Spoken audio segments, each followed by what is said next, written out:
Advance, salamat sa inyong lahat. Ayan. Pasensya na kayo kung ayan, medyo toxic tayo minsan.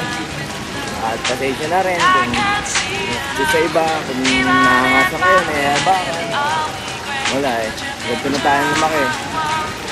So, hindi ko kailangan mag-adjust para sa iba lang. No?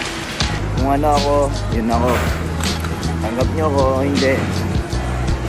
Siyempre, wala akong magagawa. Diba? Tapos yun nga, teka. So yun na ano, humingi rin akong paumanin sa lahat-lahat. Sa lahat ng tao. Sa lahat ng mga napinsala ako, ganyan.